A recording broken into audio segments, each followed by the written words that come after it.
Senhoras e senhores, façam muito barulho pro meu amigo Wesley Rocha.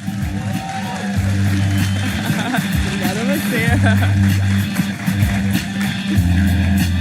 E aí, pessoal, tudo bem? Tá funcionando aqui? Tudo certo? Tudo certo. Maravilha, certo. maravilha? E detalhe, o futuro pai fresco, tá? Também. Também, né, Mauricião? Mauricião teve Eloá aí. Tô esperando a Giovana também. É Giovana, mais uma São Paulina aí no mundo. Exatamente, tem que popular, né? Pessoal, vocês estão bem? Muito bom dia, prazer enorme estar aqui com vocês. Prazer enorme estar com você também, Maurício. Acho que com todo mundo da Contimatic. Acho que também, viu? Aqui já é... Como é que fala? Terceira, já pede quarta, o gol do aqui, Fantástico já né? pode pedir eu já música. pedi na última, quero pedir de novo, entendeu? Então já é a quarta vez. O Wesley, cara, por que a gente convida ele sempre para vir aqui? Porque ele tem muita estratégia. Um cara estrategista que trabalha com o mercado contábil, que tem escritório de contabilidade, que atua do mesmo lado que vocês.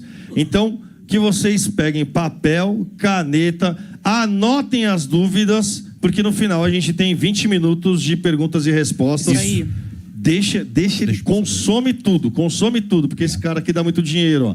Holding, o caminho do ouro para o contador com Wesley Rocha. Meu irmão, palco é seu, Tricolor. Bora lá, gente. Tamo junto. Obrigado, Arrasa. viu? Uma apresentação dessa podia já até ir embora, né, pessoal? Não precisa nem continuar, né? Vou levar minha Mauricião água do William Bonner. Mauricião é nota 10. Queria agradecer, obrigado, viu? Queria agradecer de verdade mais uma oportunidade de estar aqui, podendo trazer um pouquinho da nossa experiência, um pouquinho do nosso dia a dia, um pouquinho do que a gente vive, né? Para dividir com vocês aqui. Então, Maurício já apresentou, sou Wesley Rocha, sou contador, como a maior parte de vocês aqui, ou todos vocês também. Tenho trabalhado nos últimos 3 anos da minha vida com esse tema chamado holding. Todo mundo tem vivência, sabe o que seria uma holding aqui, pessoal?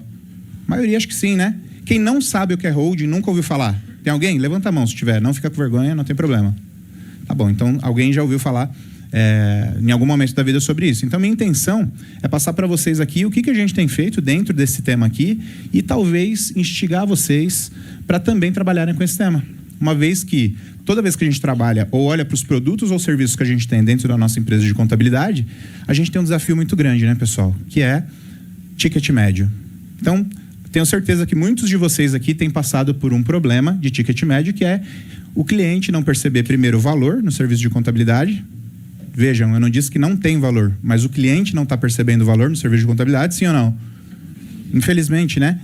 E por esse motivo, eles estão topando pagar cada vez menos para a contabilidade. Por esse motivo, muitas vezes, por causa de R$50 na mensalidade, esse cliente vai embora para outro contador. Não é isso que acontece, pessoal?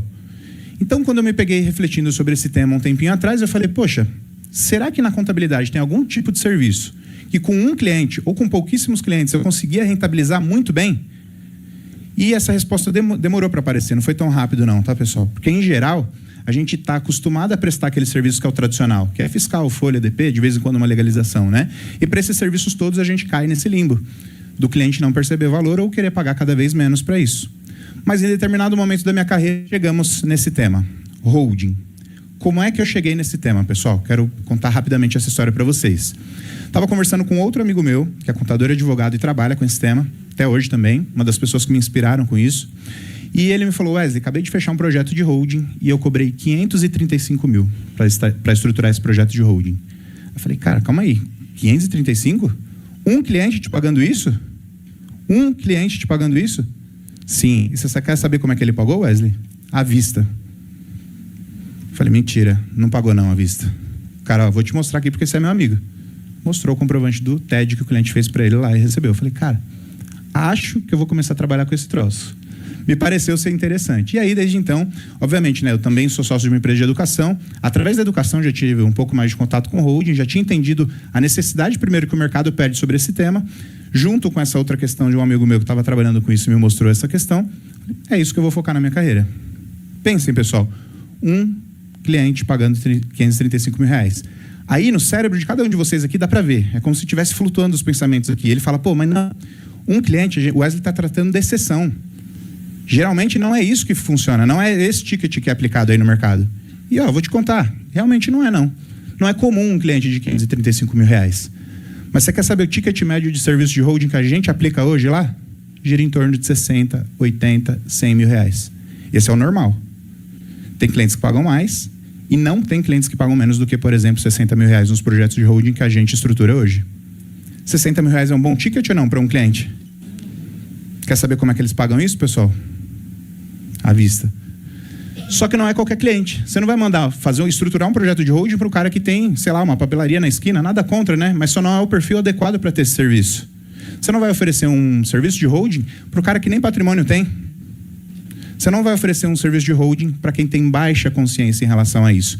E aí entra num ponto importante, porque quem é responsável por aumentar a consciência do nosso cliente em relação a esse tema? Na minha visão, somos nós. Na minha visão, somos nós, contadores. A gente não faz isso, porque querendo ou não, a gente acaba ficando muito envolvido com as nossas entregas operacionais do dia a dia, sim ou não? Toma quanto tempo do seu dia essas entregas operacionais? 100% do tempo, né? Tem gente que fala que até 110% do tempo que tem que fazer hora extra para entregar tudo, né? Então, como é que a gente faz para focar em outras questões, em outros lugares? E precisa ter um olhar estratégico para isso que eu quero dividir com vocês aqui, tá? Antes de iniciar mais especificamente nessa questão das holdings, inclusive tem meu @ ali, me sigam também, seguindo o exemplo do professor Maurício que estava aqui, eu quero falar para vocês o seguinte, pessoal. Tem algumas regras que eu vou passar para vocês aqui, é óbvio, né? Eu estou aqui só como papel de interlocutor, passando um pouquinho da nossa experiência do dia a dia, e não existe verdade absoluta. Você não precisa seguir à risca tudo isso daqui que eu vou passar para você. Mas talvez seja uma luz no fim do túnel. Porque, de novo, o Maurício falou no início aqui da fala dele, que tem contadores desistindo da profissão, pensando em vender o escritório, sabe, trabalhando infeliz, trabalhando 12, 14, 16 horas por dia, e no final do mês não enxerga o dinheiro no bolso dele lá. Quando eu vejo essas situações, eu me deparo com uma tristeza profunda. Então, minha missão de vida é ajudar todas essas pessoas que querem se posicionar num lugar diferente, oferecendo um serviço de alto valor. Ué, só tem um caminho da holding? Não. Planejamento tributário é muito bom, recuperação de crédito tributário também é muito bom, e acho que tem centenas de serviços que a gente poderia oferecer. Mas na minha visão, de novo, vou falar um pouco sobre isso, nada rentabiliza melhor do que isso daqui. Nada. E eu vou explicar no decorrer da nossa conversa, tá? Bora lá. Vocês estão comigo aqui, gente? Boa, show de bola. Primeiro, cenário da contabilidade hoje. Acho que só para fazer uma marcação com vocês aqui, né? Nós temos cliente que não enxerga valor, como eu já disse inicialmente, pressão por preços cada vez mais baixos, guerra de preços, né? Portanto, por que isso se dá, pessoal? Vocês já pararam para refletir?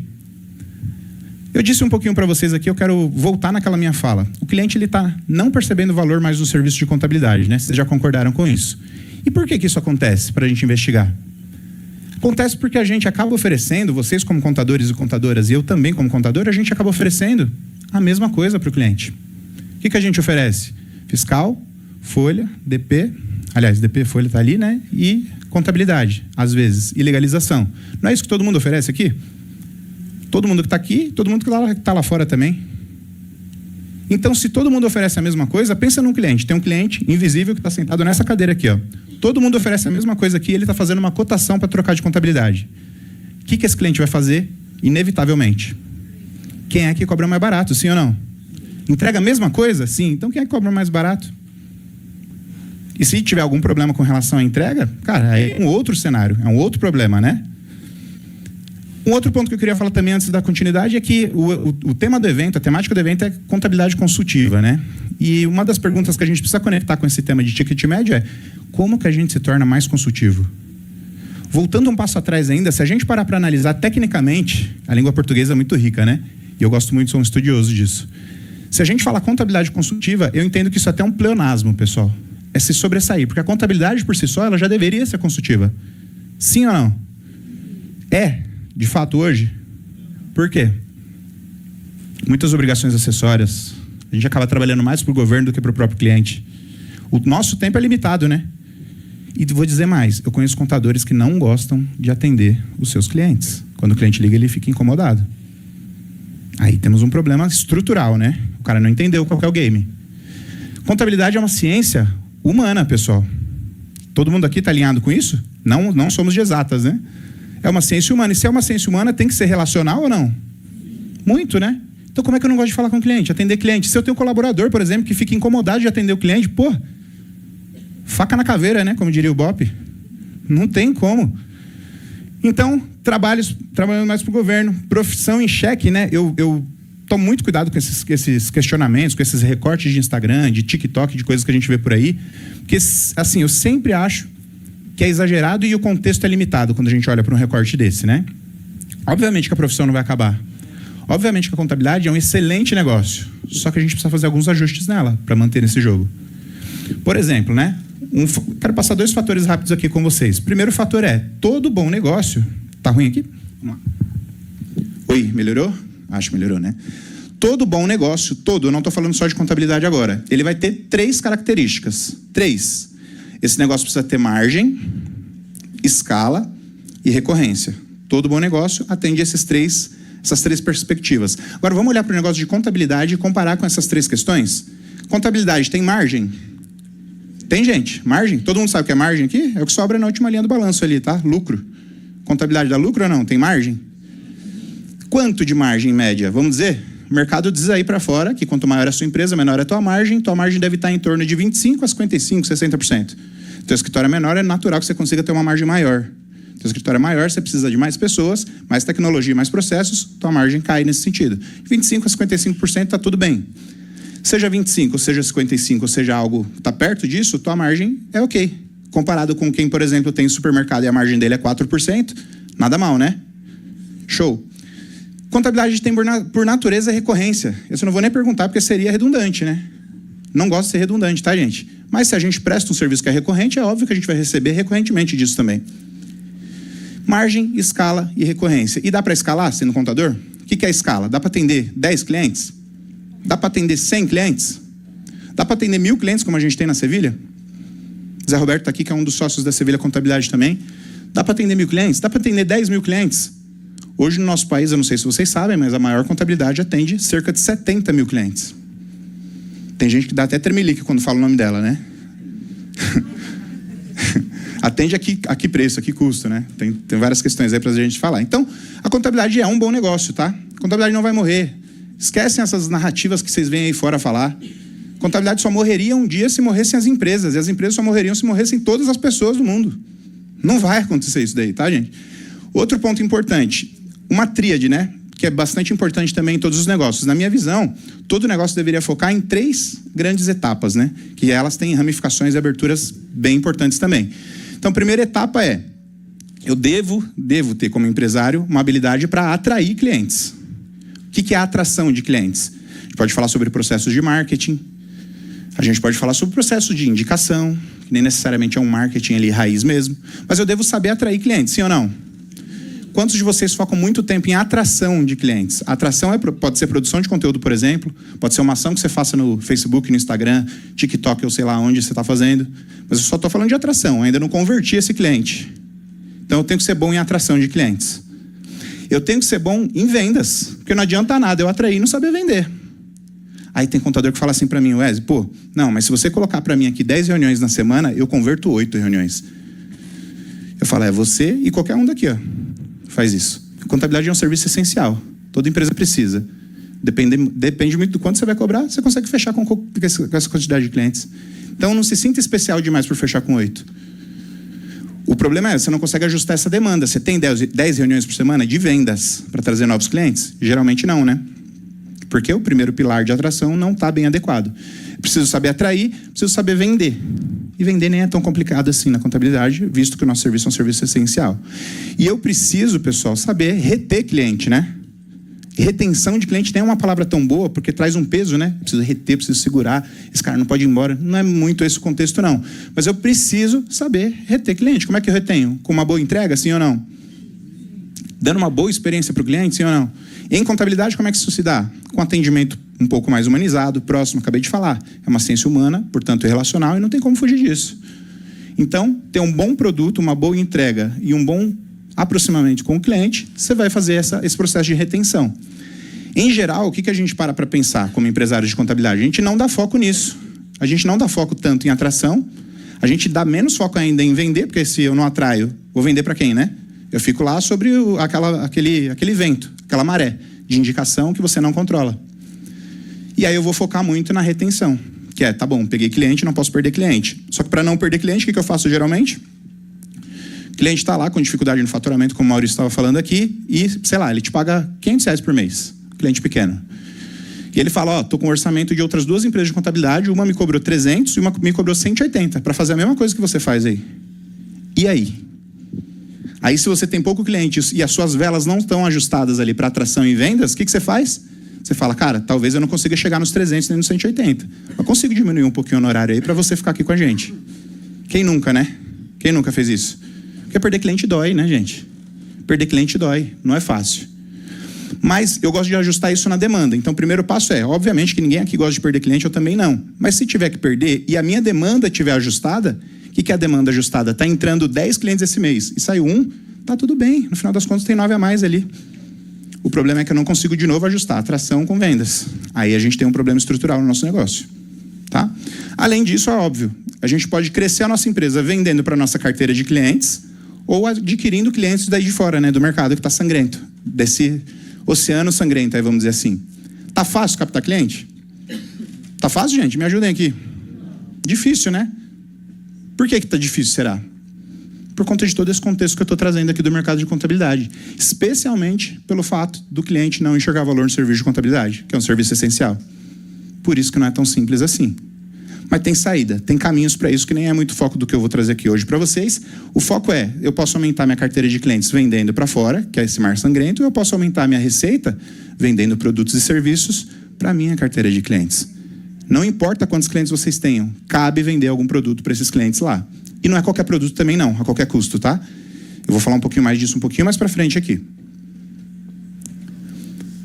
Aí a gente precisa refletir, né? Qual que é o nosso superpoder como contadores, pessoal? Será que um dos superpoderes que a gente tem é cuidar do patrimônio do cliente? Aí eu precisava voltar na aula 1 de contabilidade lá da faculdade, né? Qual que é a função da contabilidade? Vocês lembram desse conceito? Tem um pouquinho mais para frente, eu não vou trazer agora não. O que a gente faz hoje, de fato, que é diferente dessa missão que eu estou trazendo aqui?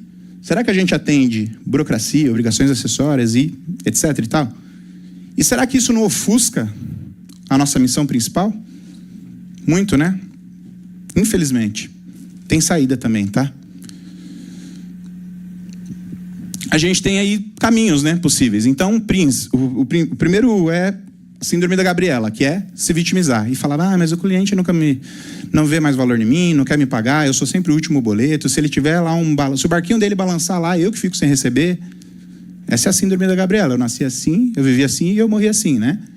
Eu posso estudar, buscar e me diferenciar e me posicionar. É fácil fazer isso aqui? Pensa comigo, gente. Será que é fácil se diferenciar num mercado onde todo mundo faz a mesma coisa, como eu estava citando agora há pouco? Não é, né? Aí tem gente que fala assim, vou buscar diferenciação, Wesley, oferecendo um atendimento mais humanizado, porque hoje em dia o contador ele não quer falar com o cliente, boa parte aí fora, tá? Não quer falar com o cliente, até porque o cliente paga R$200 pro cara, ele vai ficar falando com o cara ali, ele não tem tempo para atender os demais e ponto. O modelo de negócio dele é ter distanciamento com o cliente, cobrar um ticket pequeno, e ele ainda quer ter sucesso, gente. Ferrou, né? Não parece um bom caminho, né? Não parece. Não tô aqui para julgar o negócio de ninguém, mas não parece um bom caminho. E aí a gente pode chegar nesse lugar onde a gente tem, por exemplo, na Sevilha, numa conversa com o Vicente, eu cheguei nesse número de 46 possíveis serviços que a gente poderia vender para a nossa base de clientes. 46. Precisa vender os 46 para todos? Eu disse para vocês aqui, se vocês não pescaram, falo de novo, a gente tem aproximadamente 1.000 clientes na carteira. Tem que vender, então, 46 produtos para os 1.000 clientes? Claro que não. Tem produto que encaixa mais para determinado cliente, tem produto que encaixa para outro cliente. E é simples assim. Só que não é só isso, tá? Essa matriz decisória também vai passar por outras questões. A pergunta que deve estar na cabeça de vocês, ou se não está agora, gostaria de colocar é: qual é o melhor produto para ser vendido nesse sentido? E melhor, ruim, pouco, muito, é muito relativo, né? Isso, que é muito para mim, pode ser pouco para você e vice-versa. Mas qual que é o produto que traz mais rentabilização? Que a gente chama de produto campeão.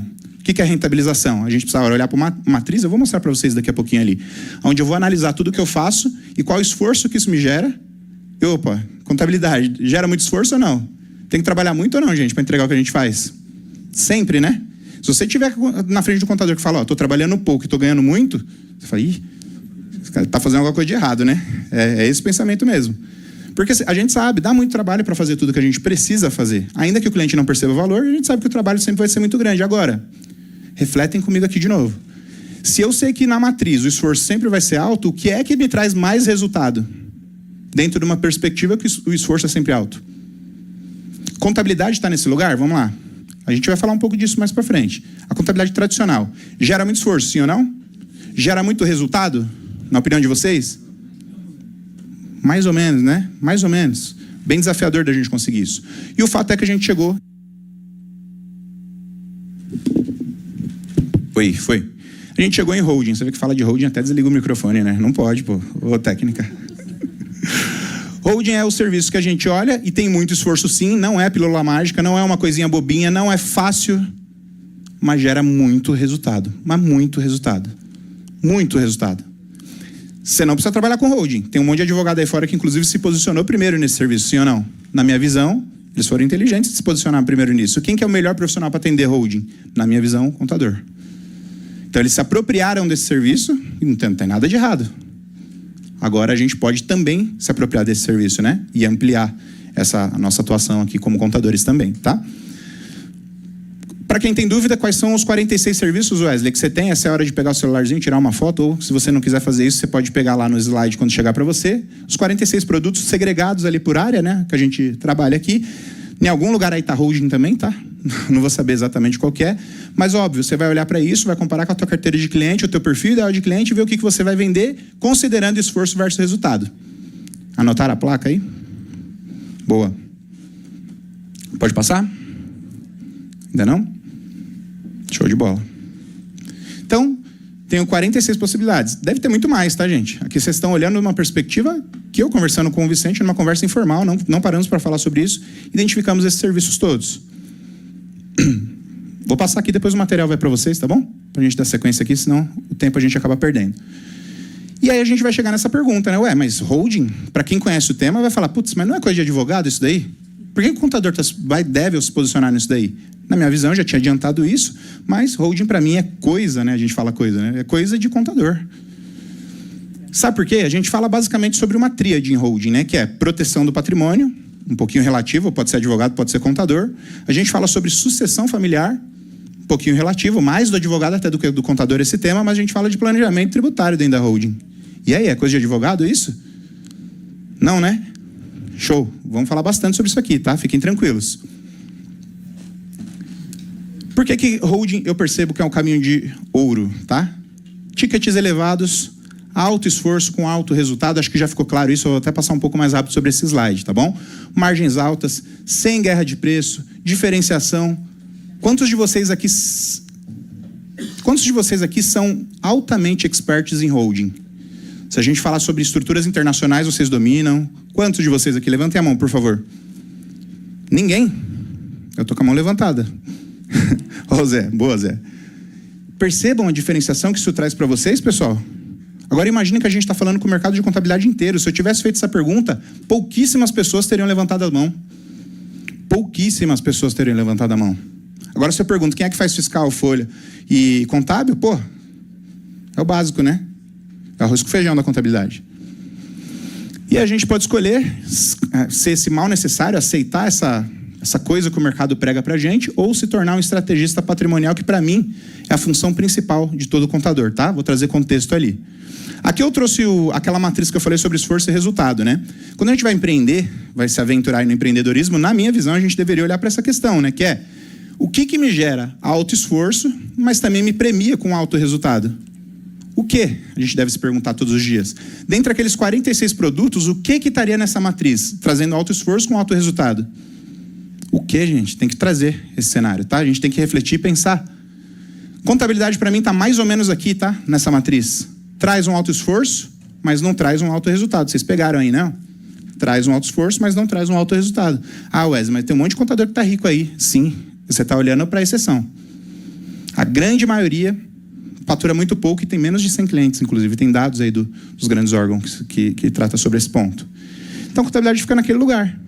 Complicado, burocrático, você trabalha mais para o governo do que para o cliente não vê valor em você, o teu boleto na lista do cliente é um dos últimos a serem pagos, se for pago, por conta disso. Quando a gente vai para holding, a gente poderia chegar aqui, ó. Acho que já ficou claro também, mas um cliente pagando, vou falar do ticket mais baixo, tá? Um cliente pagando 60 mil reais, poderia trazer esse cenário onde eu tenho muito esforço, mas eu também sou muito bem premiado. Quando você olha para isso aqui, eu estou falando de holding, mas tem mais 45 produtos além desse, tá? E você não pensa estrategicamente o que é que você pode fazer para atingir esse lugar do esforço versus resultado, você, na minha opinião, você está trabalhando, mas com uma venda nos olhos, assim. Você está deixando o futuro determinar como é que vai ser o teu resultado. E quem determina o resultado do empreendedor é você, é cada um de vocês aqui. Quem que falou para eu trabalhar com holding? Foi eu mesmo. Foi nos momentos de reflexão. Eu também tenho um escritório de contabilidade. Ligo lá para os clientes, está tudo certo. Penso em crescimento ali também, mas eu penso de forma intencional. Quero captar cliente que tenha perfil para agora ou para o futuro de ter holding. Isso é trabalhar de forma intencional. Ah, mas holding é para todo mundo, Wes? Não. Eu já falei no início, quero repetir aqui. Se o cara não tem patrimônio nenhum, que, aos meus olhos, se o cara é empresário e não tem patrimônio nenhum, é meio estranho, né? Se ele trabalha alguns anos, vai. Se ele está começando, está tudo bem. Mas se ele trabalha alguns anos e empreende há alguns anos, pelo menos um apartamentinho o cara compra, né? No mínimo ali. E aí já pode ser que comece a ficar interessante falar sobre holding com ele. Quanto menor o patrimônio, menor é interesse sobre esse assunto. Mas quanto maior o patrimônio, muito mais interesse sobre esse assunto ele vai ter também. Ah, que valor que seria o ideal, então? Eu penso que assim, vou trazer uns cálculos para vocês, mas eu penso que patrimônios a partir de R$500 mil já começa a ficar interessante a conversa sobre holding. Pode ser que o cliente não faça, tá? Mas é interessante você falar com ele sobre isso. Até porque o nível de consciência dele nessa hora é baixo. Então, o que é uma holding, pessoal? Para a gente iniciar o conteúdo um pouco mais técnico aqui. Uma holding nada mais é do que um sistema, um projeto, tá? Eu gosto de tratar holding como um projeto. Ele não é um produto pronto de prateleira, que cada um aqui poderia ter a tua meio que no mesmo formato. A holding é um projeto que se adapta à vida do cliente. Se adapta como?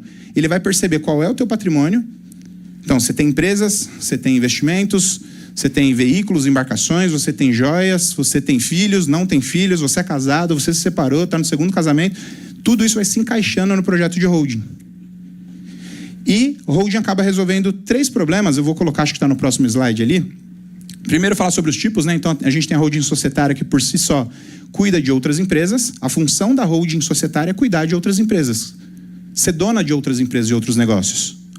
A holding patrimonial, pelo próprio nome já diz, né? Eu tenho patrimônios, eu cuido de patrimônio, normalmente até imobiliário, nesse sentido aqui. Ou eu tenho a holding mista. O que é a holding mista? Ela faz tudo ao mesmo tempo.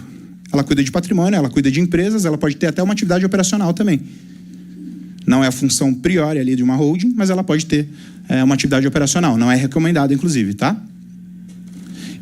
O tipo societário pode ser constituído como sociedade por ação, SAs, né? De capital fechado ou aberto, ou como limitada. Nas nossas experiências lá, 99% dos casos são constituídas como limitadas. Pouquíssimos casos são SAs, tá?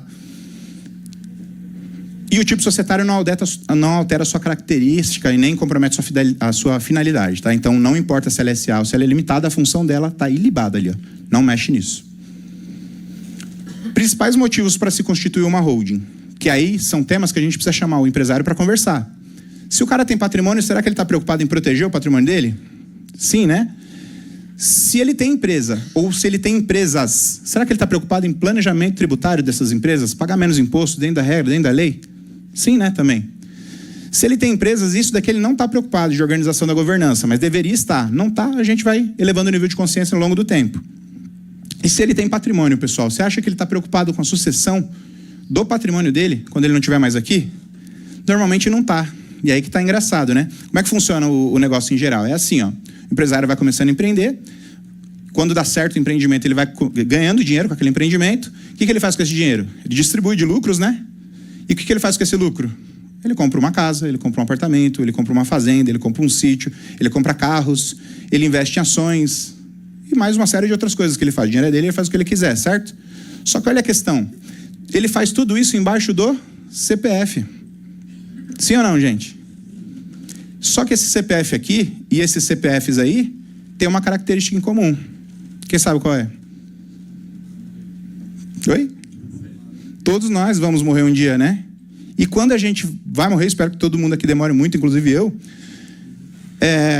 a característica que fica vai ter que tratar desse troço da sucessão. Então, se eu tenho patrimônio, esse patrimônio fica. E fica para quem? Os herdeiros direto, né?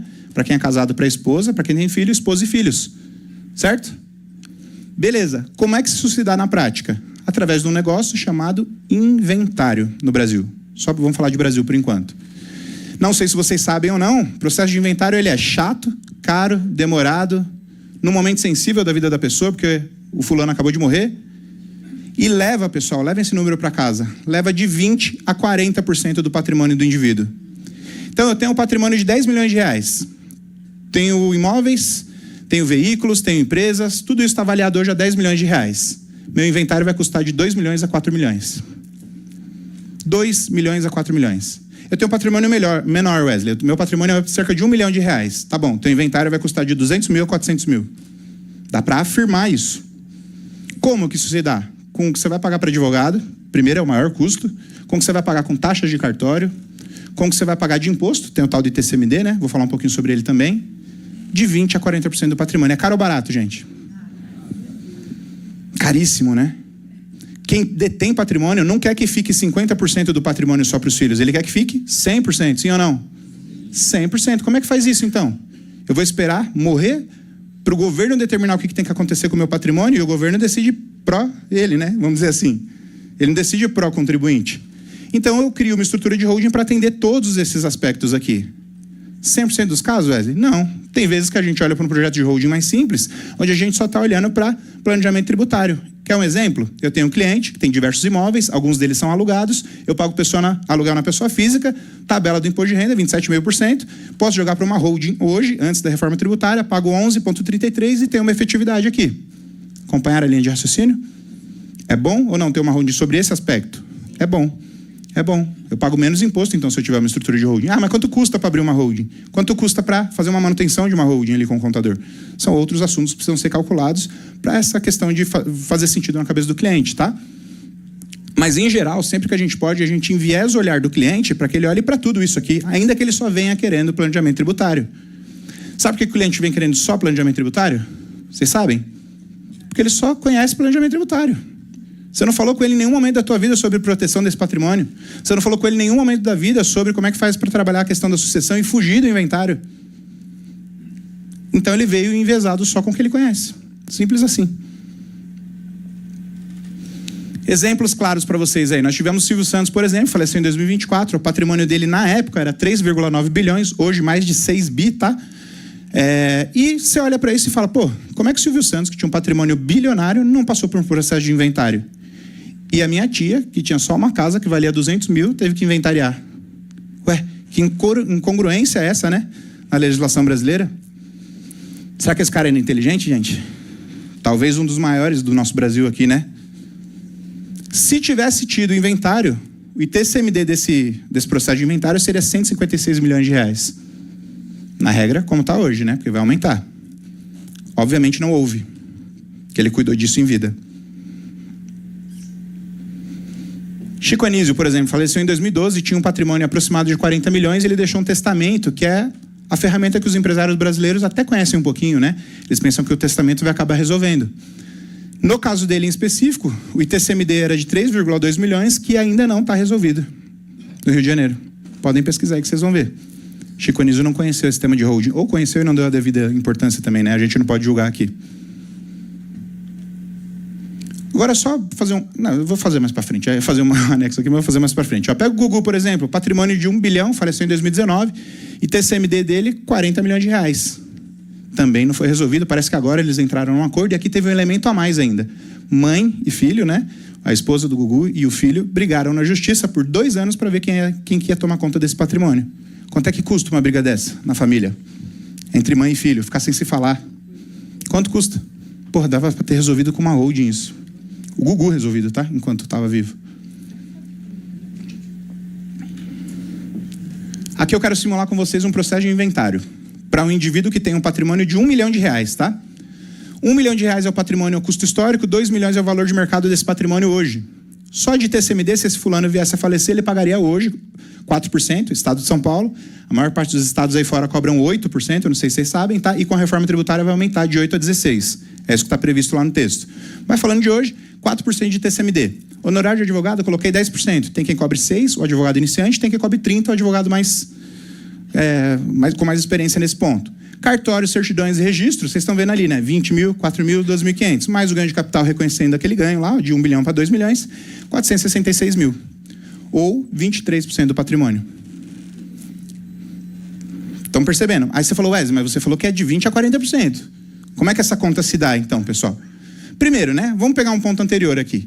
466 mil esse indivíduo iria gastar no processo de inventário dele. Quanto é que eu poderia cobrar numa holding aqui, pessoal? Para resolver ele não gastar isso daqui. Poderia cobrar 50 mil reais? Sim ou não? Ele não precisa pagar 50 para mim, ele pode pagar 466 no processo.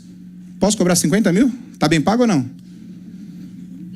Daqui a pouquinho eu vou falar como é que é a nossa estratégia de precificação desse assunto. Deixa eu só piorar um pouquinho aqui o exemplo. Aí, os filhos e a esposa que ficaram desse indivíduo tem 466 mil na conta corrente ali para pagar o processo de inventário, advogado e tudo mais? Não tem, né? Porque quem era rico era o pai que foi embora, não é isso? O que os filhos e a mãe têm que fazer? Pedir uma autorização judicial para vender um dos bens para bancar essa conta. Vai vender no desespero, vende a preço de mercado? Vende abaixo, né? Eu peguei ali um apartamento de 500 mil reais que estava dentro daquele patrimônio de 2 milhões, vendi por 375, portanto no valor abaixo do valor de mercado. O deságio dessa venda foi 125 mil, comissões da corretagem 22, mais custos do processo 40. O total do inventário já foi para 654 mil. 32% do patrimônio. Se o deságio for maior, isso bate 40%? Talvez bata até 50%, né? A depender do desespero da família. Olha como isso é sério, gente. E eu não sei se você entendeu ainda a profundidade disso. Vamos pegar esse dado aqui, ó, 33% do patrimônio, ok? Não vou pegar nem 20 nem 40. Estou pegando a metade do caminho. Se o empresário não entender que isso aqui é gravíssimo, ou ele achar que vocês estão simulando, olha essa linha de raciocínio. 33% do patrimônio dele vai embora quando ele vier a falecer. Esse patrimônio vai 76 e alguma coisa para o filho ali e para a esposa, certo? Aí o filho não cuida disso também. E o filho vai vir morrer um dia ou não? Todos nós, né? Quando o filho vier a morrer, o que vocês acham que vai acontecer com esse patrimônio? Mais 33% ali. E o neto, quando o neto receber aquele patrimônio e ele vier a morrer? Mais 33% do patrimônio. Faz a conta aí. Zerou o patrimônio desse cara. Não importa o valor. Não importa se é 1 milhão, não importa se é 10 milhões, não importa se é 1 bilhão. Zera o patrimônio. Daí surgiu aquela máxima de pai rico, filho pobre e neto, sei lá o que, não lembro mais. Mais pobre ainda, né? Boa. É por conta disso. Então, será que dá pra gente fugir dessa parada? Pensa comigo assim, ó. Eu tenho um patrimônio e eu tenho o Davi. Meu Davi tem 11 anos de idade e tem a Giovana que daqui a pouco chega. Em abril ela tá por aí. Vamos imaginar que um pouquinho mais pra frente eu faço um processo de doação de tudo que eu tenho em vida. Tem impostos que incidem sobre isso, não é tão simples assim, mas eu posso fazer isso em vida. Lá na frente, se Deus quiser que vai demorar muito, quando eu vier a falecer, como que vai inventariar algo de alguém que não tem nada no nome? Mas eu posso ter usufruto de tudo. Mas nada mais está no meu nome. Vai inventariar o quê? Vai ser 20% a 40% do quê? Percebe? Legal, né? Tá clareando as ideias aí, né, pessoal? Tô vendo. Show.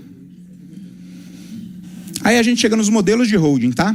Em geral, a pessoa física, ela tem patrimônio embaixo da pessoa física ali, né? Então ela compra imóveis na pessoa física, ela participa de empresas na pessoa física, ela tem investimentos financeiros, ações, CDBs, fundos imobiliários, etc. na pessoa física, e ela tem outros bens, embarcações, joias, artigos de luxo, etc. Tudo na pessoa física. Vocês já entenderam que essa pessoa física tem uma vida finita, então em algum momento da vida essa pessoa ou escuta falar sobre holding, ela pensa que ele tem que fazer esse movimento aqui, ó. Tudo que eu tenho não é mais meu. Deixa eu passar um pouquinho mais rápido. Opa.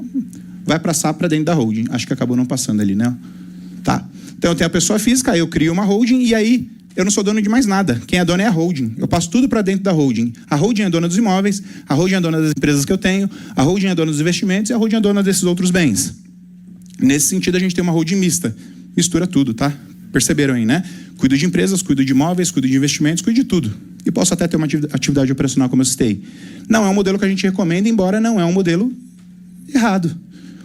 Podemos vender um processo assim. Só que se a gente está falando sobre este modelo aqui, eu estou falando sobre uma baixa barreira de proteção. Baixíssima, inclusive. E quando eu falo de proteção patrimonial, vocês vão escutar outros profissionais da área falando sobre blindagem. Eu não gosto muito desse termo, tá? Nada contra, só que eu acho que blindagem não existe, na minha visão. Proteção, sim, e a proteção é relativa. Eu posso proteger minha casa, por exemplo, colocando uma cerquinha de 1,5 metro de madeira. Protege ou não? Pouco, né? Um animal pequeno talvez não pule lá, aquela cerquinha. Eu posso proteger a minha mesma casa colocando um muro de 2 metros de altura com uma cerca elétrica. Você fala, opa, aumentou o nível de proteção. Ou posso proteger minha casa colocando um muro, a cerca elétrica, 10 seguranças ao redor da casa armados, 5 pitbull dentro do quintal. Aumentou a proteção? Talvez o Nelson Williams tenha esse modelo aí, né? O pessoal fala. Mas vocês percebem que é relativo, né? Proteção. Eu posso ter o murinho, eu posso ter toda essa estrutura um pouco mais robusta. E ao mesmo custo ter uma cerquinha ou ter os 10 pitbulls, lá, os 10 segurança? Não, né? É muito mais cara essa estrutura final que eu mostrei para vocês. E em holding é um pouquinho disso também. Vou chegar nesse lugar com vocês. Wesley, então, para quem tem todo esse patrimônio, o que você recomendaria? A princípio, se a gente está pensando numa estrutura só Brasil, fazer essa segregação aqui, ó. A pessoa física 1 e 2 podem ser sócios ou maridos e mulher. Eles abrem uma holding geral. A holding geral é dona da holding imobiliária e a holding imobiliária controla os imóveis. Separadamente, a holding geral é dona da holding societária, que cuida das empresas, e separadamente, a holding geral é dona da holding financeira, que cuida dos investimentos e outros bens. Por que fazer essa separação? Quem tem essa dúvida aí? Ninguém? Ninguém? Você tem? Quem mais? Lá, ó. Por que fazer essa separação? Imaginem comigo aqui, pessoal, que se eu tiver um problema, qualquer problema, numa empresa, eu tenho, 10 empresas que estão aqui embaixo dessa estrutura da holding de participações, ok? Uma delas aconteceu um problema. Era uma indústria, explodiu uma máquina lá e matou 3 pessoas que trabalhavam ali. A família desse indivíduo vai processar essa empresa, sim ou não? Pedindo uma indenização. Certo. Se isso acontecer, para este problema que está nessa empresa afetar um dos imóveis, perceba que não consegue afetar rapidamente, porque está numa outra estrutura, num outro CNPJ, numa outra empresa. Perceberam? Ah, Wes, então você está querendo dizer que está blindado nesse sentido? Não, mas está mais protegido. Talvez aqui seja o nosso muro de 2 metros de altura com uma cerca elétrica ainda. Não é nem a cerquinha e nem é aquele outro modelo mais avançado. Então eu tenho mais barreiras de proteção. Como é que funciona para acessar esse patrimônio? Hoje, da forma como está a lei hoje, juridicamente falando, de 20 a 30 anos. Para um problema que está aqui numa empresa, afetar um imóvel que está lá em cima e percorrer todo esse caminho, né? Então vocês percebem, obviamente, que de 20 a 30 anos, o cara que foi dono desse problema, vamos colocar assim, ele já renegociou essa dívida. Ele já fez um acordo. Ele já arrumou um meio de pagar sem ter que diluir nenhum imóvel ali, por exemplo. Tem só esses 2 modelos, Wesley? Não. Aliás, holding, eu não quero nem que vocês se apeguem nem a este modelo, nem ao modelo anterior e nem o próximo modelo que eu vou mostrar. Porque, de novo, ele se adapta à vida do cliente e nós podemos ter infinitos modelos, tá? Aqui tem algumas questões de tributação. Toda holding que distribui lucro real, né? Acho que não precisa nem falar, distribuição de lucro no lucro real ali ainda é isenta, né? Tem essa questão do ainda, porque na pessoa física, se a gente tem aquela questão dos dividendos acima de 50 mil anos, vocês devem estar acompanhando isso, tem a tributação. Olha que legal, vou aproveitar o tempo aqui para falar sobre isso aqui, ó. Se esse lucro tiver, vamos imaginar que a gente tem a holding imobiliária, que apura naturalmente seus lucros, esse lucro da holding imobiliária é distribuído para a holding geral. E a holding geral não joga para a pessoa física 1 e 2, a holding geral, por exemplo, faz um investimento numa empresa através da holding societária, ou ela compra investimentos financeiros, não há tributação dos 10%. Não levei para a pessoa física, ou posso levar para a pessoa física até 49.900, né, que é 50, a partir de 50 mil mês, não é isso? Então você tem mais uma solução que a holding acaba resolvendo também. Fugir da tributação dos 10% de dividendos. Nem estava no plano isso daí, hein? Mas bora lá. Quero mostrar ainda mais um desenho avançado para vocês. E estou olhando meu tempo ali para não perder aqui o... Aqui tem a questão de como é que os filhos entram para dentro da holding também, tá? A gente pode colocar os filhos diretamente na holding geral, ou a pessoa física 1 e 2 podem ser sócios, não necessariamente casados. Pode cada uma ter a sua holding para trabalhar a sucessão individualmente. Porque nesse cenário, se eu coloco os 2 filhos na holding geral aqui, pensa que o filho da pessoa física 1 e o filho da pessoa física 2, vamos colocar eu e meu sócio Vicente, por exemplo. O meu filho Davi, pessoa física 1 ali sou eu, o filho, pessoa física 1 é o Davi, e aí tem a pessoa física 2 que é o Vicente com o filho dele. O Vicente tem 4, inclusive, mas vamos pegar um só aqui. Eles entrando para dentro da holding, vamos imaginar que os nossos filhos um dia vão se casar. O regime mais comum de casamento hoje no Brasil é comunhão parcial de bens. Então, a esposa de um filho do Vicente, que nem existe ainda hoje, ou a esposa do meu filho Davi, que no futuro vai existir, vão ser donas de parte desse patrimônio, sim ou não? Tem a tal da legítima, né? Que reconhece que os herdeiros diretos são esposas e filhos, certo? Só que será que eu quero, eu sendo dono desse patrimônio, que uma pessoa que eu nem conheço ainda, que é a esposa do meu filho tem 11 anos, hein, gente? Peguem um exemplo aí. Um dia ele vai se casar. Será que eu quero que essa pessoa que hoje nem existe ainda, seja parte do patrimônio que eu estou constituindo hoje? Sim ou não? Vocês gostariam que fosse de vocês? Não, né? Se a gente não fizer nada, você sabe o que vai acontecer? Ela vai ser. Ela vai ser. Ela casou com o regime de comunhão parcial e ela vai ser. Aí passa 2 anos que ela está casada com o filho de vocês, ela se separa do filho de vocês. Sabe o que vai acontecer? Ela vai levar parte desse patrimônio embora. Legal, né? Ô, Brasilzão top, né? Que a gente vive.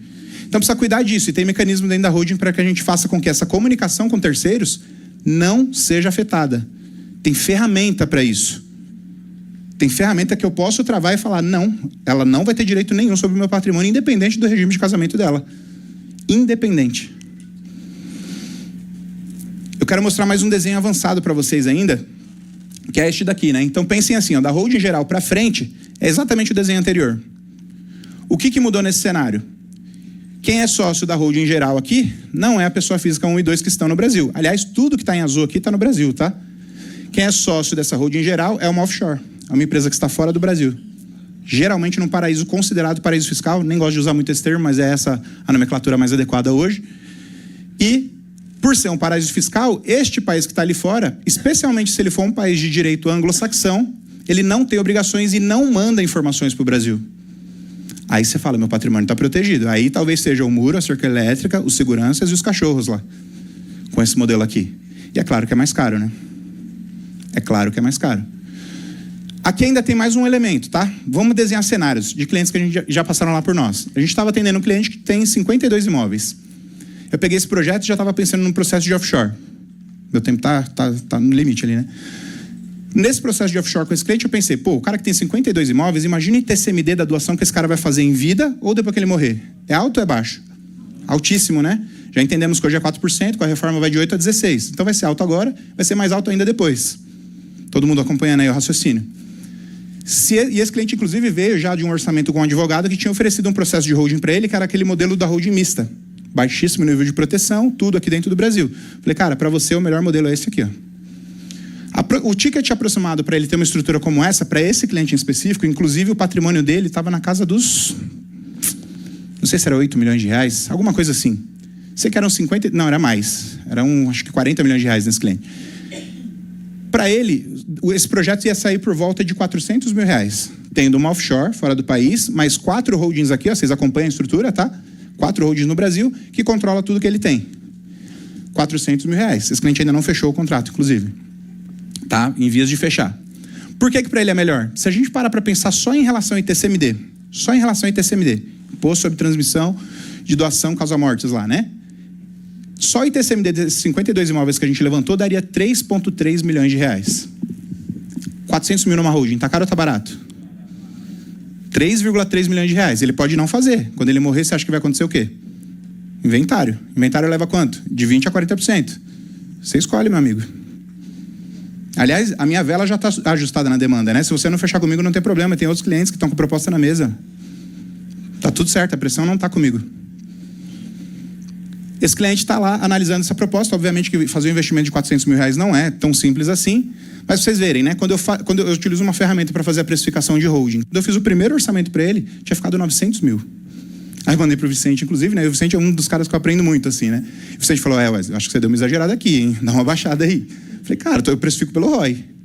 Aliás, essa acho que é a melhor sacada que a gente pode ter com serviços de alto valor, precificar pelo ROI. O que é o ROI? Retorno sobre investimento. Pô, se eu estou fazendo o cara não gastar 3,3 milhões só de TCMD, se eu estou fazendo o cara proteger o patrimônio dele até quando ele não estiver mais aqui, que os filhos vão ficar com esse patrimônio, se eu estou fazendo os filhos não comunicar com as partes que vão chegar ali de agregados, isso aí tem que ter um alto valor, sim ou não? É justo, não é? E aí tem cliente que você fala sobre isso, ele fala, Wesley, mas cara, quando eu não estiver mais aqui, que se exploda, né? Para respeitar aí a galera. O problema do meu filho, o problema da minha esposa. Eu falo, cara, não tem problema, você pode pensar sim, todo mundo é livre para pensar. Só que você não vai deixar 100% do teu patrimônio para teus filhos, então. Você está topando, o que você está me falando vou deixar 50% do meu patrimônio, porque o resto vai ficar para o governo. Você vai dormir feliz com isso? Acho que não, né? Eu não ficaria. Mais um aspecto, eu falei só sobre TCMD lá, sobre os imóveis. Pensa comigo assim, ó. Um processo natural de uma holding, ele traria os filhos da pessoa física 1 e 2 para serem sócios da holding geral e trabalhar a sucessão em vida para evitar o processo de inventário. Todo mundo já entendeu essa parte, né? Só que, se eu fizer a doação em vida, eu também tenho TCMD. Eu posso ter eficiência no TCMD, que eu reconheço lá os imóveis dentro da holding pelo valor de custo, que está no meu imposto de renda na pessoa física, e eu pago menos ITCMD, porque a base de cálculo é menor. E se desse para nem pagar esse TCMD? Fugir totalmente dele, pagar 0 de TCMD. Aí o cliente fala, pô, que mágica maluca é essa, né? Simples, pessoal. Para quem sabe é simples, né? Fala. Eu posso fazer minha estrutura de planejamento sucessório na holding no Brasil. Posso ou não posso? E eu posso ter a liberdade de escolher fazer a sucessão para os meus filhos fora do Brasil? Posso ou não? Se eu quiser fazer a sucessão lá na holding, tá lá na offshore, que fica em BVI, por exemplo, Ilhas Virgens Britânicas. Se eu quiser trabalhar a minha sucessão lá e não trabalhar aqui no Brasil, posso ou não? Claro que eu posso. Eu sou livre para escolher. Foi por isso que eu abri uma empresa lá, inclusive. Meus filhos se tornam sócios da minha offshore. Não da minha holding aqui no Brasil. Aqui no Brasil não mudou nada. Quem continua sendo dono da holding geral é aquela offshore que está lá fora. Lá fora não tem TCMD. Lá fora não tem inventário. Lá fora você faz isso numa semana, com uma estratégia de cascade share, que a gente chama. Ou seja, quando eu vier a falecer, as minhas ações são canceladas, o meu filho assume com as ações que são dele. Está feita a sucessão. Olha que coisa linda. Isso acontece, pessoal, porque no Brasil nós seguimos uma regra do direito que é o direito romano. Tem algum advogado aqui? Não? A regra do direito romano, ela traz, em geral, uma regra que diz assim, ó, você, ninguém sabe o que vai acontecer com o teu patrimônio. Preciso eu, Estado, intervir e dizer, ó, vai existir um inventário. E você vai ter que passar por esse inventário. Você não tem opção. Se eu fosse discutir com o governo e falasse, cara, estou constituindo patrimônio, mas eu não quero deixar para meus filhos, para minha esposa. Bati a cabeça na parede, né? Obviamente que isso não é uma verdade, mas só para figurar aqui. Eu não quero deixar para meus filhos e esposa. Eu tenho esse direito na regra do Brasil? Não, né? Se minha esposa estivesse aqui, ela ainda me beliscaria, inclusive. Mas eu não tenho esse direito. Tendo uma estrutura de uma offshore, pode ser que eu tenha. Ao passo que eu posso escolher um terceiro, que não é familiar meu, para deixar esse patrimônio para ele.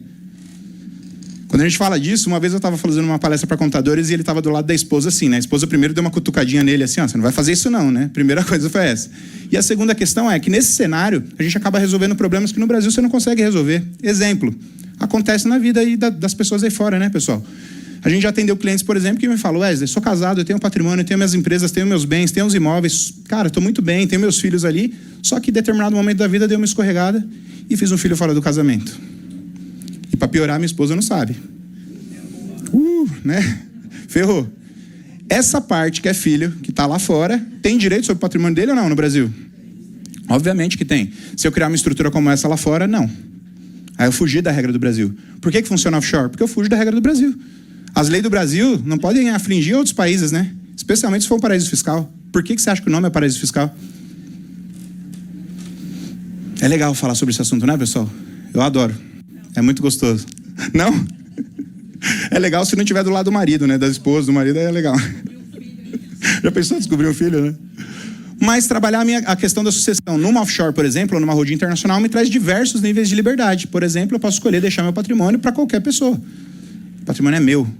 E eu disse para vocês, no Brasil a gente segue a regra do direito romano. Lá fora, nesse país que é BVI, não são todos os paraísos fiscais, tá?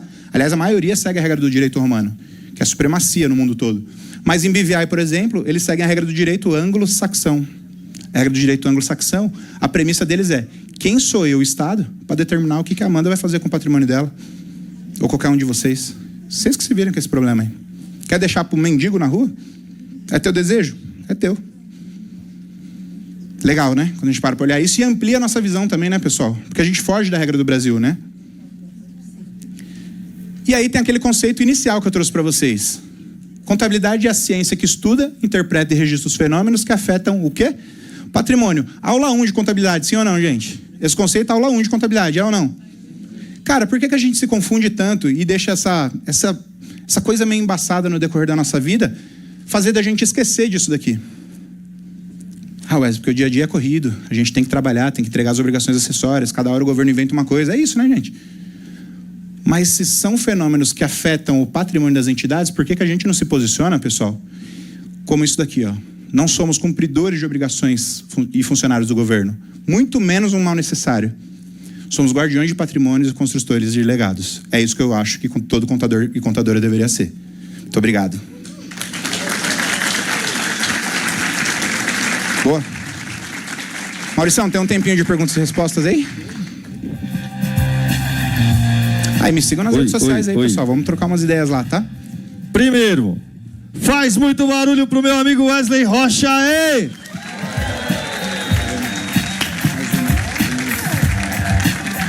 Bora para perguntas e respostas, mas você que tá no online, manda a sua pergunta também pro Wesley Rocha, tá bom? Manda aí. Temos aqui a Amanda que tá acompanhando no chat, que inclusive já tem pergunta, né? Boa. Pergunta do online, vamos começar com eles, tá, pessoal? Vamos lá. Som, todos ouvindo aí. Vamos lá, professor. O Carlos Eduardo perguntou antes da explicação, né? Uhum. Eu sei que depois você desenvolveu ali o raciocínio, mas só para fazer um resumão ali para ele. Tá. Ele perguntou assim: Qual a vantagem e a desvantagem da holding mista? A vantagem da holding mista é ter um primeiro nível de proteção patrimonial, mas não é o melhor nível ainda. Acho que ficou claro ali na exemplificação que eu dei. E a desvantagem é porque ela acaba cuidando de tudo. Obrigado, viu? Ela acaba cuidando de tudo e não cuida de nada como deveria, no nível que deveria. Então, para ter um projeto de holding bem estruturado, você deveria pensar em ter uma autoproteção do patrimônio. E é natural você pensar, né? Você tem patrimônio alto, você quer alta proteção também. Pensar na sucessão desse patrimônio, se você tem filhos, se você tem esposa. Se você não tem nada, talvez pensar na venda desse patrimônio, né? Ou porque se você não fizer nada, vai ter que inventariar. E aí vai para o parente mais próximo ali, né? Assim, digamos. Se você não queria deixar nem para esposa e filhos, porque você não teve esposa e filhos, talvez vai ficar com um primo, uma prima, uma tia, um sobrinho para alguém. E aí não sei se é esse o propósito da pessoa que está ali analisando. Mas a desvantagem seria essa. Bora. Valeu, professor. Valeu, Mandinha. Pessoal do online, pode mandar, tá bom? Do presencial que também, né, Maurício? Presencial. Quem quer fazer pergunta? Boa. José Roberto. Quando é da mesma casa assim, pode, Maurício, fazer pergunta? Pode, exatamente. É isso que eu vou falar, viu, Maurício? Wesley, não pode entregar tudo assim, vamos beijar. Tinha que ter entregado tá menos, né, Zé? Tá certo que o Maurício é nosso amigo. Era isso. Desculpa, era Obrigado, só uma Zé. brincadeira, amigo. Valeu. Mais perguntas? Vamos ali no fundo. Lá atrás, lá. Fala seu nome, por favor. Oi? Não? Cláudia Mendes. Tá, Cláudia Mendes, mas tá... Qual que é a cor do seu microfone? Verde. É o verde. Putz, Palmeiras. Não? Tem outro... Eu vou lá. Calma aí. Pera aí. Cláudia Mendes, vamos lá. Chegou? Pronto. Oi. Aí sim. Referente à holding, a pessoa tem 2 filhos e a esposa, todos vão fazer parte dessa holding. A proteção a gente faz no contrato referente à não comunicabilidade com terceiros, né? E na hora que falecer um dos sócios, aí só dessa parte é que eu faço o inventário. O amarelo? Exatamente isso, Cláudia. É assim, ó. Quando a gente tem sócios, né, que foi a pergunta da Cláudia, e um dos sócios vem a falecer, e vamos supor que só um sócio fez o projeto de holding e a outra parte não. A parte dele vai ser inventariada lá, sim. Esse é um aspecto importante. Outro aspecto importante, Cláudia, é que para a gente prever essas questões de proteções, tem 2 documentos que a gente tem que olhar. O primeiro é o contrato social, mas antes de ter o contrato social, a gente precisa ter um documento chamado de acordo de sócios, onde a gente vai determinar diversas coisas. Por exemplo, o que acontece? Wesley e Cláudia são sócios. O que acontece quando a Cláudia falecer? Se o Wesley, por exemplo, é obrigado a comprar as cotas da Cláudia, ou não, né? Precisa prever tudo isso e os 2 assinam, entendeu?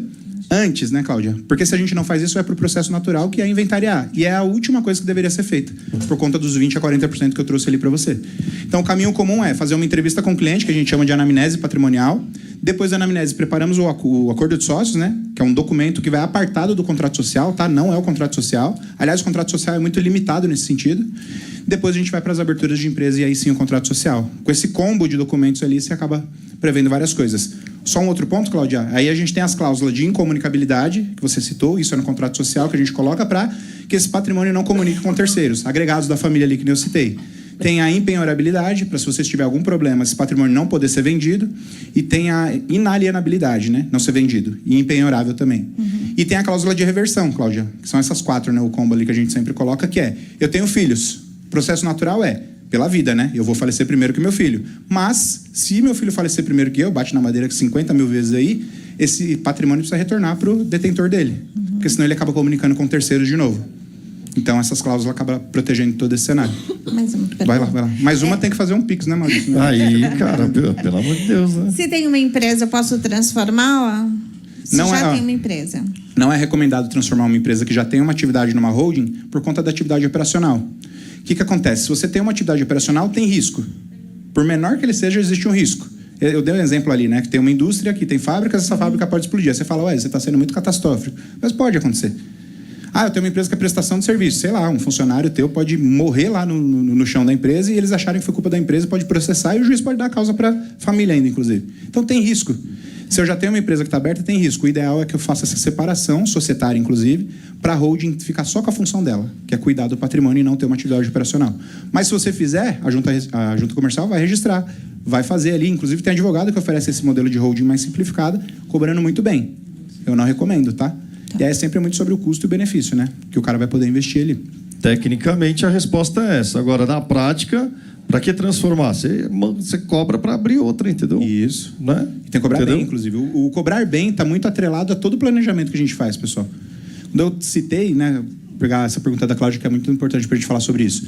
Citei lá, por exemplo, como é que foge de ITCMD, como é que não paga o ITCMD se você tiver uma estrutura internacional, como é que você escolhe fazer a sucessão lá fora, por exemplo. Isso tem valor, Cláudia. Abrir as empresas, eu vou falar para vocês, ó, não me interpretem mal, coloquem carinho na minha palavra, mas abrir as empresas, se eu ensinar para o meu filho Davi quais são os botões que ele tem que apertar ali no portal, ele tem 11 anos de idade e ele abre. Então não é aí que está o valor da holding. O valor está no planejamento, na estratégia que você vai utilizar para fazer o cara não diluir esse patrimônio agora ou no futuro. É isso aí. E digo mais, se você tem cliente que é lucro real aí, já deve fazer isso aí amanhã, hein? Tá?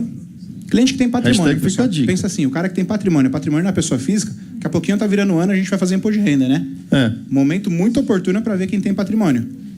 E já talvez começar a conversar sobre esse assunto. Detalhe importante também, né, Maurício? Não é assim, ó, você vai falar com o cliente a primeira vez sobre tudo isso que a gente conversou aqui, e daria para aprofundar muito mais, inclusive. Inclusive, temos uma imersão, né, recente lá no Sindiconte, né, Zé? Dia 3 de dezembro agora, que a gente vai passar o dia inteiro fazendo isso. Depois procurem Zé aqui ou o pessoal do Sindiconte para direcionar vocês. Mas você vai conversar com o teu cliente a primeira vez, Cláudia. Num primeiro momento, ele vai perceber essa quantidade de informações aqui que vocês estão percebendo. Ele vai falar, putz, isso é muita coisa, ou vou cuidar disso no futuro. Mas você já despertou, você já plantou a sementinha nele, entendeu? Talvez você tenha que conversar 2, 3. Tem clientes de projetos maiores que a gente tem que conversar 5, 6 vezes até, de fato, fechar o contrato e executar ali. Então, tem todo esse aspecto para ser analisado. Em projetos menores, não. Aí é 1, 2 conversas e já está autorizado para a gente iniciar lá o processo. Posso aproveitar e fazer uma propaganda? Agora... Um convite, na realidade, não uma propaganda. Amanhã, às 7 horas da noite, Vicente Sevilha vai fazer o lançamento do livro dele. É isso aí. Livraria... Assim nasce uma holding. Livraria da Vila, Shopping Center Norte. Quem puder estar lá conosco. Aqui no Shopping Center Norte, está aqui pertinho, inclusive, viu, Maurício? Eu vou estar lá também, prestigiando, obviamente, nossos amigos. Zé também, acho que vai? 27, é. Eu... 27. Não É 27, é quinta-feira. A quinta-feira, né? Quinta-feira. Tá, verdade, quinta-feira. 19 horas, tá, pessoal? 27, 19 horas. Eu chego lá por volta de umas 8 horas, tá? 8h15, mais ou menos. Eu vou lá, nem que eu chegue lá 5 minutos antes de acabar. Não, vamos lá. Ele vai lançar o livro dele, tá? Então, por favor, apareçam lá no Center Norte, quinta-feira, a partir das 7 horas da noite. Diga-se. Oi, bom dia. Bom dia. Eu tenho um cliente, aliás, tenho vários, né? Mas que eu faço imposto de renda. Ele já me perguntou sobre isso, que tem vários bens, muitos. E ele tem só uma filha única. Uhum. Aí ele já tinha me perguntado, mas como eu não entendia do assunto, dominava, eu não falei muita coisa. Uhum. Mas o primeiro passo, no caso, é ter o bem no imposto de renda, valendo X, né? Isso. Para jogar para hold, eu vou ter que pagar algum imposto sobre o valor do... Vai, é isso mesmo. Não jogando para holding, você não paga esse imposto, mas você fica à mercê do inventário no futuro. Então você escolhe se você quer investir menos agora ou muito no futuro. Em geral, é isso que a gente conversa com os nossos clientes. Mas aí, todo jeito, para abrir a hold, eu vou ter que pagar para transferir o bem para Tem hold. o ITCMD e tem o ITBI. O ITCMD, quando você abre a holding e integraliza os imóveis dentro da holding, por exemplo, não tem ITCMD. Quando que vai incidir o ITCMD? Quando você começar a fazer as doações de cotas dessa holding, que agora é dona dos imóveis, para os seus filhos. Na doação. Na Constituição, não, percebeu? E o ITBI? Só um detalhe, o ITBI só vai incidir o ITBI se esses imóveis que ele está transferindo para a holding gerarem renda para ele, através de aluguel, através de incorporação, através da venda desses imóveis. Aí tem o ITBI. E só mais um detalhe, que você vê que são vários, né? Mas a gente tem o tema 1348 que está sendo discutido no STF. Tivemos 3 votos a favor da não incidência do ITBI, independente da atividade da holding. 3 votos a favor. São 11 ministros, né? E só que o que acontece? O próximo voto seria do Gilmar Mendes e ele pediu vistas do processo, ninguém sabe por quê e ninguém sabe quando volta. Detalhe, o ano que vem é ano de eleição e Copa do Mundo, né? Mas mais forte por eleição, então ninguém sabe o que vai acontecer. Eu gosto de falar assim para os clientes, ó, tudo pode acontecer nesse cenário, inclusive nada. Porque esse ano, que agora com a reforma tributária, vai pegar bem nos aluguéis, seria o momento dessas pessoas mudarem, né? É isso aí. Nos aluguéis, então, a gente tem 3 cenários, né? Primeiro, na pessoa física, 27,5% do imposto de renda. Uhum. Depois, dentro da holding hoje, 11,33%. Isso, eu tenho uma. 11,33% dentro da holding. Com reforma tributária, 15,80% alguma coisa. Ainda com a reforma tributária, você percebe que vai ter mais imposto, mas vai ser mais vantajoso do que na pessoa física. Com certeza, sempre. Ponto. Só que vamos pensar assim, a regra da IBS-CBS lá está falando que os aluguéis que forem gerados até 240 mil no ano vão ser isentos de IBS-CBS. Então, para quem é pouquinho, vale a pena manter. Para quem é pouquinho e vale a pena manter no CPF. Quem está até esse limite de 240 mil. Para quem está acima disso, obviamente, ter na holding é muito mais vantajoso. Entendi. E não precisa ser necessariamente só uma holding, tá? Pode ser, por exemplo, uma administradora de bens próprios que cuide desses aluguéis, só que você fica limitado. Você só paga menos imposto. Você não fala de sucessão, não fala de proteção patrimonial. Então, eu tenho uma assim, que eu pago menos imposto. Aí você não trata sobre sucessão, você não trata sobre proteção patrimonial, você não trata sobre nada. Só sobre a economia de imposto. Ah, entendi. Então, obrigada, hein? Show. Ó, e outro detalhe. Você falou assim, pô, não entendo muito bem. Lembra? iFood e Uber, hein? Se não manja, não perde a oportunidade. Faz uma parceria com quem manja até você... Né? Chama o Wesley ali no almoço ali. Boa, é isso aí. Vamos conversar. Tem um rapaz aqui, mas eu vou primeiro chamar alguém do online aqui, tá bom? Porque nós temos algumas perguntas e o nosso tempo está acabando. Por favor, Mandinha. Como passar rápido, né, Maurício? Vamos lá. O papo é bom. Almeida Araújo, Contabilidade, perguntou assim, professor: precisa de um advogado especialista para dar início a uma holding? Ótima pergunta. A resposta inicial é não. Desde que a gente faça no modelo de limitada. Se for no modelo de SA, precisa de um advogado para fazer a assinatura do contrato ali. Quero dar um insight para vocês. Os advogados que se posicionaram primeiro em holding, o que eles fazem? Eles vendem um projeto e cobram muito bem, sim ou não? O que eles fazem quando ele precisa do contador? Ele fala assim, Amanda, eu tô com uma holding aqui, ou 4 holdings aqui que eu tô abrindo, quanto é que você me cobra para entregar todas as obrigações acessórias dessa holding no ano de 2026 inteiro? A Amanda vai falar lá, cobro 2 mil, 5 mil, 10 mil, sei lá quanto você vai cobrar, tá, Amanda? Então, o que ele está fazendo em outro cenário? Ele está contratando a hora do contador. Conseguiram pegar esse cenário? Ele até te paga 10 mil, Amanda. Sabe quanto ele cobrou desse projeto? 200. Via de regra é isso. O que eu estou fazendo, adivinha, pessoal? O gênio. Não, né? Eu faço o projeto de holding e que quando eu preciso do advogado, eu falo, fulano de tal, eu preciso que você assine um contrato do SA. Quanto é que você me cobra? Parceria. 2 mil. Legal, não é? E tem que fazer isso, gente. Agora, quem que tem que fazer isso? Somos nós, entendeu? Boa sacada? Vale uma salva de palma aí ou não? E você ainda está fazendo fiscal, contábil e folha lá. Meu Deus do céu, né? O rapaz aqui, cadê ele? Olá, meu nome é Pedro. Tudo bom, Pedro? Todo minha mundo dúvida. uniformizado aí sim. Meu. Isso, Intercontabilidade lá de Sorocaba, hein, pessoal? Aí sim. Boa, Inter. Palmas aí que viajaram 850 quilômetros para chegar até aqui. Exato, vamos fingir que é bem longe para ficar bem dramático. Mas vamos lá. A minha dúvida é no ponto da offshore. Boa. É só pensando, não só, né? É pensando na proteção patrimonial de não atingir isso, ou também tem uma economia tributária agora falando da distribuição de lucros? Isso pode atingir e ser uma vantagem a mais para demonstrar para o empreendedor? Falando só de offshore, a gente não vai falar sobre a distribuição de lucros lá, porque se você levar o lucro para fora, você precisa ver se tem os países que você vai fazer offshore. E aqui no Brasil, se é um acordo para não tributação. Esse é o primeiro aspecto, né? Proteção patrimonial é o mais alto nível que tem, tendo uma offshore. E depende muito do país, tá? Porque, por exemplo, se vocês analisarem esse tema, ou começarem a prestar atenção mais nesse tema, vocês vão falar sobre Paraguai, Uruguai, Delaware nos Estados Unidos, Ilhas Caimã, que é até mais famosinho, né, mais conhecido. Mas nem todo país é adequado para ter uma offshore, por exemplo. Porque vários desses países, como Paraguai, Uruguai, por exemplo, seguem uma regra do direito que é o direito romano. E a gente cai na mesma regra que está no Brasil. Está lá fora, mas é como se estivesse aqui. Então, por isso que a gente fala muito sobre BVI, por exemplo, entendeu? Só fica um pouco mais difícil, mas vai ser atingido também. Fica muito mais difícil. Muito mais difícil. O nível de proteção é o mais alto que tem. Perfeito. Mas não obrigado. fica impossível, tá? Só para responder a tua pergunta, não fica impossível de chegar lá. Tá bom, muito obrigado. Imagina. Pessoal, devido ao nosso tempo, infelizmente, temos que acabar a palestra. Tem que falar, tá ligado? Eu combinei antes, é pra vocês fazerem pra ele achar que vocês gostaram. Vamos de novo. Infelizmente, vamos ter que terminar a palestra do Wesley. Boa. Muito obrigado, meu irmão. Tamo junto, viu? Precisando já Mais sabe. uma vez, sucesso total. E agora, a última vez, senhoras e senhores, faz muito barulho pra Wesley Rocha, ei! Vem, Manu, vem, Manu.